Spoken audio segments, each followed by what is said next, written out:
Eins og flesti vita er ég búin að vera heimilislaus, meira og minna. Hún fer í speil í 6 mánuði.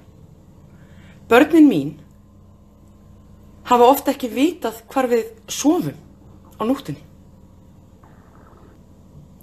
Þessi íbúð hér sem ég stend í núna, sem er ekki falleg, hér er hlýtt, hér er hægt að vera, er í eigu Íbúðalánasjóðs. Reykjanesbær leigir hana. Vitið hvenær bjó hér síðast fólk? Árið 2008. Það eru 9 ár síðan að hér gekk fólk. Í 9 ár er fjöldinn allur af fólki sem hefur ekki fengið húsnæði.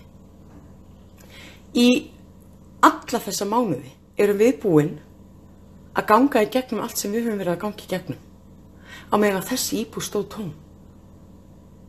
Hvar er samvinna ríkis og bæjar?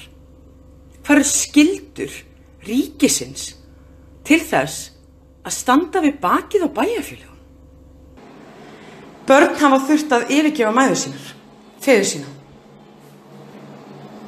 Fólk sefur í tjöldum. Á meðan að þetta og fleiri til standa auðar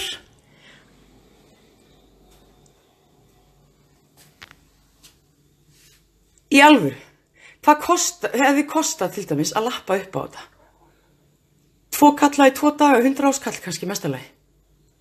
Hún var sett á sölu í smá tíma en seldist ekki. Og hvað? Bara sett í lás og hún er bara höfðina. Og hvað sagði Reykjanesbær þegar ég benti á Íbúðalánasjóð og allt svoleiðis? Það þýðir ekkert, eitthvað svona. Þýðir ekkert. Þetta á bara að vera bannað. Ef að bærinn á ekki íbúðir en ríkið á það, þá á ríki og bær að tala saman.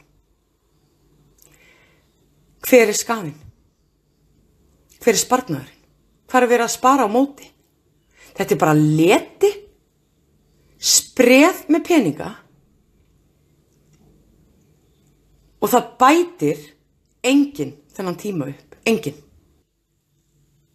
Spillingin er allstaðar. Letin er allstaðar og það er allstaðar horft til hliðar og hvar er sparað? Það sem má ekki spara. Hugsiði til mín, alltaf. Spáði í því sem ég sagði og notiði mig sem dæmigert, tekin í afturendan dæmi af ríki og bæ. Ég tek skaðanum, börnin mín gera það líka, ég stóð þetta af mér og nú stend ég allt af mér en muniði eftir mér, alltaf.